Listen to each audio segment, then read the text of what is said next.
Yeah, I mean, I'm leaning towards Mars. Mars or Centaur. I think just choosing what fights you're going to take and how you take them is what their fight needs. Oh, Magnus. Oh, he's bringing it back. Of course. Why The clutch. I mean, you have now a steroid for your Phantom Assassin, something that can match Sanking's rotation, so they will go with the Tiny as their last pick. So well, as far as I can tell, there isn't really a Mage Slayer hero here for Team Liquid, so there goes one of the potential counters. Maposhka looks like he is in trouble, very much dead, caught in the middle of the jungle against a Beastmaster Hawk that will eventually hunt him down. Just need the vision for it, and another round, and that'll be 33's first blood. On both sides, right? You have a Phantom Assassin who, once you get strong enough, can maybe burst down the Beastmaster before he starts getting his full drums going out. But you also have the Tiny much earlier. Mickey just gets popped. He did not see that one coming.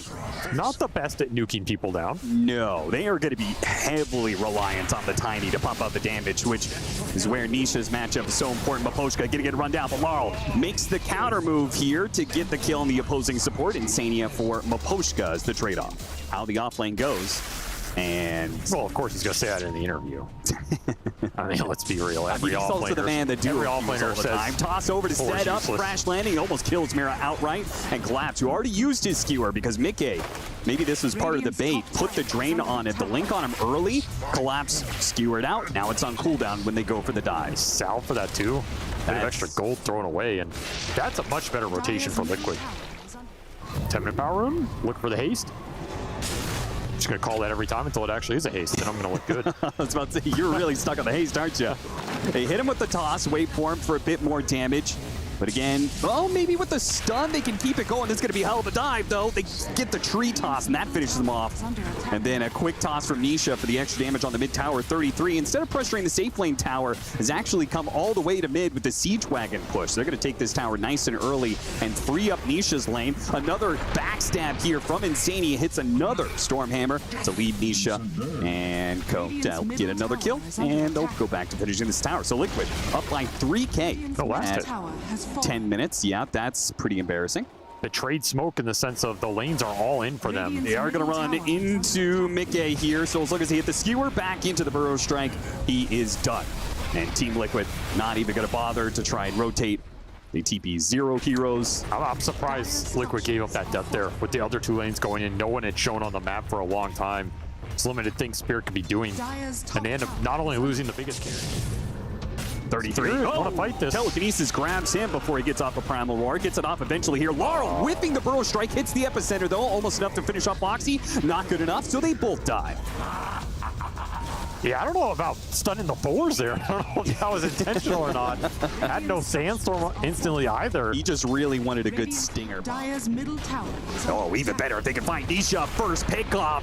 Hits him with the Avalanche, tries to slow this down. It does give his team a little bit of time to be able to TP in. Not enough to save him, but maybe they can hit something. RP grabs 33 as well. Stuns come out. They try and chase after Team Spirit. They're fighting a division here. Trying to get the toss up onto the cliff. Not quite worth it. At 33 at half HP, finally gets off the roar, and the drums start going. But Radon goes for the kill, and they turn around with a Primal Roar, and they do manage to get the kill. Yotaro, though, is now stuck on the wrong side of Team Liquid Heroes. He gets his hop back over to Collapse. Thanks for the help there, and the assistance further. Collapse throws his body on the line, drags 3 heroes away from Yotaro to buy his carry the space to TP away. See Roshan, the Team Spirit, have the power to be able to contest. With their double Blink Daggers initiations, they have the opportunity, but they lack the initiation here to get the Primal Roar off on the Sand King. And with the BKB on the Razor and that shard pulling him in, are they going to use the RP to try and bail him out? Collapse says no, not for now. Mickey diving past the tier 2. His BKB now worn thin is going to be RP'd underneath the tier 2. Try and get the stolen skewer away from Boxy to be able to heal out Mickey. Mickey getting some distance. Radon, Yotaro needs the vision. He can't quite get it. He misses the kill on Mickey. This time it's Liquid, who use all of their heroes in conjunction to bail out their carry, and they will wipe Team Spirit in the process. The power of piping Greaves right there. Team Spirit, just beautiful spell casting from Liquid, and they know their strong points in this game. Willing to take that fight before doing the Roshan. I don't know why, but the Pavis makes me laugh. Like, so many of these big auras, and they're just a Pavis on top of everything else. Maposhka gets spotted here in the corner. He uses the Hurricane to push back Boxy. Boxy gonna catch up with the waveform here. He's just trying to keep pace until his team can join him. Until an actual killer, some real damage. And now that they're here, they'll take the kill. They'll take whatever creeps they can get. Boxy's been quite the... It's not like the clearest, you know, Morphling game where he's doing a bunch of really cool stuff, but he keeps on turning into the Chen and stealing some of these creeps. 33 gets the pick off on Mira, but he is entirely alone. Not entirely alone. Nisha hits a huge combo that one-shots Yatoro. 100-0. No high ground now, though, right? You still have Aegis. Oh, yeah. For 2 minutes here, and now there's no BKB on the Phantom Assassin, which means your only play here is Spirit is to land a skewer, and if that gets interrupted, it might just be the game. Boxy now turning into the Phantom Assassin to blur himself. Burrow strike on 2 from Laurel. Team Spirit are going to have to make a lot of these little plays, and if Laurel just gets picked off without any interference from Team Spirit, it's going to be just a terrible start for them, as he just cannot seem to get away. Looks like they're going to try and play off a buyback here. Mira, good stolen toss to keep Mickey off. Oh, collapse. Toss back on Anisha, though. Getting collapsed would be perfect. That is the biggest threat on the side of Team Spirit right now. He tries to make back to the fountain. He just can't quite make it. Hits the wall, slams into it, and just dies like that. Elena Barrick's gone, and another toss back, a beautiful one, as they just keep on going. Nisha gets all the pickoffs, and is the game just over like that, Avery? The Morphling and the Tiny just destroyed them in that fight. The tossbacks here. Instant tossback on collapse from Nisha as he was going in looking for that 4-man RP he would have gotten if it did not get interrupted. Liquid are on point with this push. They know their timing in this game, and they have just diesel train straight through it here. Oh, yeah. And they're trying to use their buybacks now because they know this push is actually happening too fast from Liquid. They have to use that gold. Epicenter coming in, Burrow strike only on 1, hitting the Razor, all the damage shrugged off by a pipe. A waveform through, Laurel surrounded by heroes, collapse. He has to hit a haymaker here. He has to hit some sort of incredible skewer back RP, and all he gets is 33. A little fish in a massive pond that is just Team Liquid net worth 30,000 ahead. They're trying to drag him back. They do manage to get the toss back there onto Boxy into the fountain. He's not dead. Nice play from Mira, but it's still not enough. Boxy will not die. A support Morphling goes into a fountain and comes out swimming. Mega's gone. Collapse is gone. This mag strat had no time to come online. You have one more buyback here to look for something, but good luck. Yatoro just doesn't do any damage into these auras. Just one-shots the Chen. This is just the crash landing Tiny. Collapse. Didn't actually use the RP, but I mean, who had his Blink Dagger canceled. Now he goes for it. Does manage the skewer back onto 2. That'll grab Mickey and 33, but the Manta, it dodged a little bit of damage, and he even tossed the illusion back into Team Spirit. And it does so much damage, man. GG is called. Team Spirit seemingly had no chance after that second Roshan. The game just ended almost immediately. Man, Team Spirit, they had a lot of problems in that game. Just never got that one team fight they really needed to swing the momentum, and Liquid played a lot of those early rotations well. Being more experimental with their carry pickups. Not too many Phantom Assassins at this tournament. And yet, I believe Team Spirit, that's not the first time they drafted it here. So I agree. It probably does hurt them more than some other teams because I think that's what they prefer to do. But geez, they would really like to do that. Second time in this series that he completely underestimates the off lane of Team Spirit. And that's too many storms. You're not going to deal with it at all. Your fraction is going to be gone instantly. I'm glad you brought up TA because in the topic of unique carries, this is Liquid's unique carry, right? They were the ones who came out with this Templar Assassin. Collapse is going to die here. The charge coming in from Boxy might be able to bail out Mickey, as he might have lost the fight to Mira, but now it's easily won. They get 2 kills in this bottom lane. Nice rotation by Boxy, making use of the Ion Shell that was put on him too. Liquid is an underutilized facet for Darkseer, especially if you're just trying to hit an aura timing. It just makes this hero farm up faster. Mira a little bit far forward here, really challenging Mickey, and will lose that battle as Insania was just sitting on the side. Mira walked straight up there, almost damn near into melee range of the Templar Assassin. Not the wisest move I've ever seen. Really have to respect the Jakiro on lane now. He is not the same hero he used to be. He does a lot of damage. This is a great rotation if it works, though. Good backstab from behind. Mickey will do what damage he can with the refraction up, but with Insania, who is currently trying to deal with some sort of lane, who is staying up strong up top. Charge on the mid lane. Laurel in trouble, has to turn around and burrow strike. They have any vision? Okay, just the blood grenade and the ion shell will do enough here. Nisha's going to take a couple of shots from the tower, but if he gets the refill on the rune, which he will, then he'll be perfectly fine. Boxy gets disrupted, but he should just be able to run up and maybe pop clarity at some point, charge back into a lane somewhere. Either way, this is probably... Actually, Yotoro's going to cut across. Where did he come from? What's he doing all the way over here? He was just jungling. Didn't want to stay out too far in the lane, probably for the charge threat. Why do you think they like it more than everybody else so much? It kills Roshan. Okay. I don't think they have a lot of heroes outside of that beast that really accelerate Roshan for them as much as the TA does. Sure. And for a fast team that doesn't do as... Wow, that was a lot of damage. Okay. That's a high-level kill, too. Yeah. For a team that plays pretty fast but doesn't do quite the amount of objective pressure that Game of Gladiators does, Roshan is like a very important key for Liquid when it comes to being able to take control of the game early, right? So being able to have a hero that does it for you like that, guaranteed. Insania is going to get run down as he tries to trespass into the triangle area.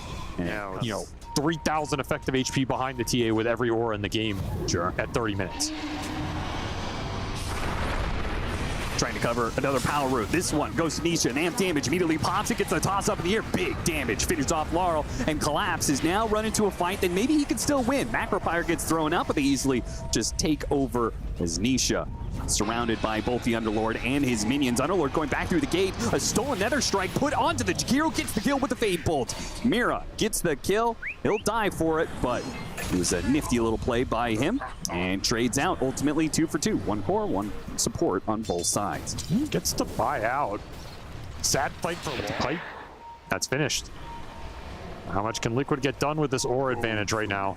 A very fast pipe in a game where it's very strong. Aura advantage and Blink Dagger advantage, as Laurel doesn't have his. So Liquid just, they bring numbers to the mid lane.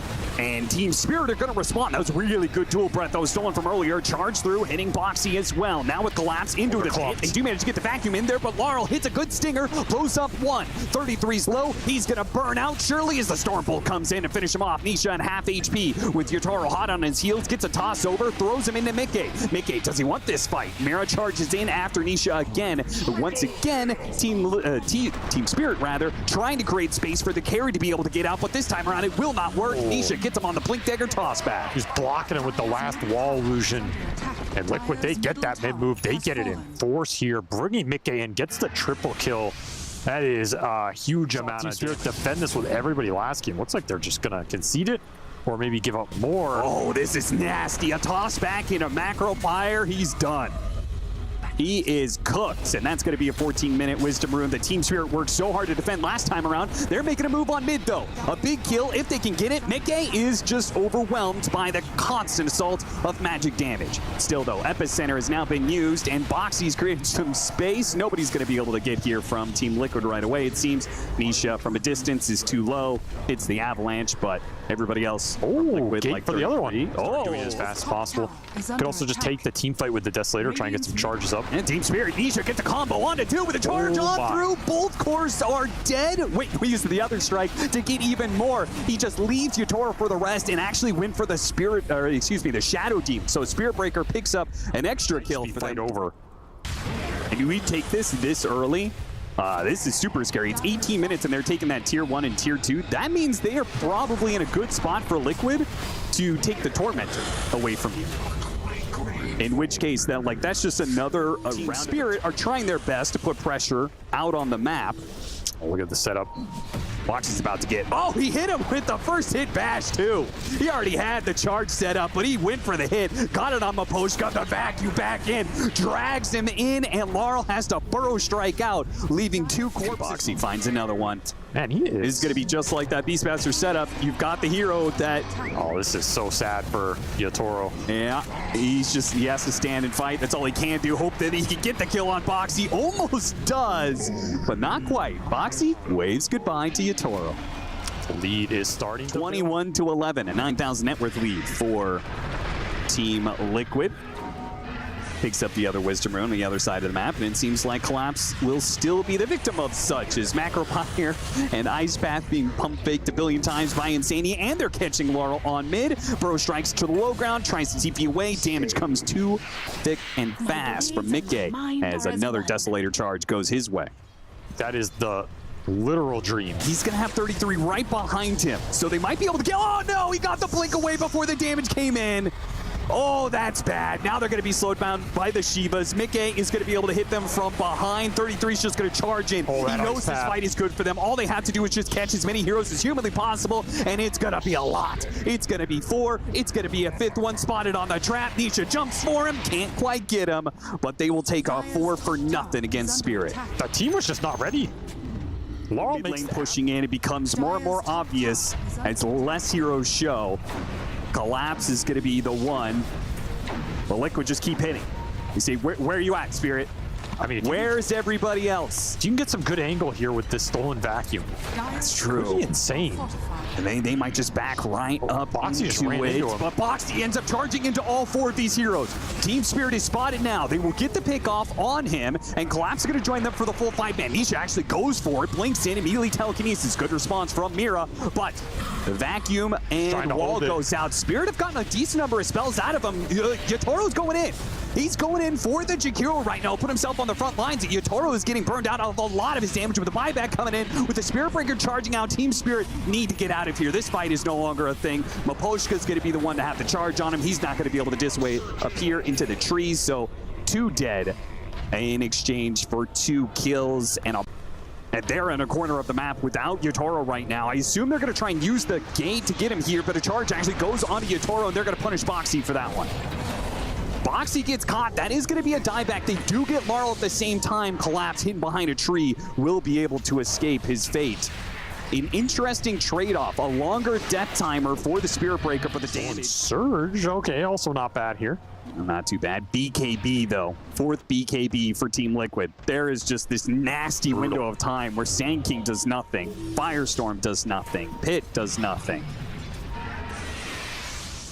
You're going to be working off of Demonic Purge. Oh, pulled him out of the base. Toss him back in again. Disruption. He's going to be outside of the base when he comes out of that disruption and probably killed. They give him the surge to try and get him away, but big damage coming out from Nisha. Bigger from Yatoro, though. He cuts down the Tiny and actually does some heavy damage to Boxy as well. They're going to chase after him. See if they can catch these heroes. 33 cutting in. Back. Buyback's going to be used by Team Spirit. This is a hold. They have to be able to win. But Yatoro, a charge onto him. A toss that does big time damage. He has to turn and fight, but there's nothing he can do here. Not against the full collapse of Team Liquid as they throw their last bit of damage. And it's the Conda hit that finishes them off in the end. No buyback there from Yatoro. A toss forward from Nisha. Mickey goes for 1. Nisha the other. They look to deliver the final blow to Team Spirit. It will do it. They will take a 2-0 against Team Spirit. They will keep their momentum going in the upper bracket. That has to be one of the most convincing series I've ever seen against Team Spirit, and by a team that was struggling all year to have convincing series. How many times have we seen them, start to look good, start to gain momentum, and then get knocked out? Here, they make a definitive statement. I think for me, this is also one of the more decisive series I've seen from them as a team in terms of they knew what they wanted in the draft, and it was not confusing. It wasn't all over the place.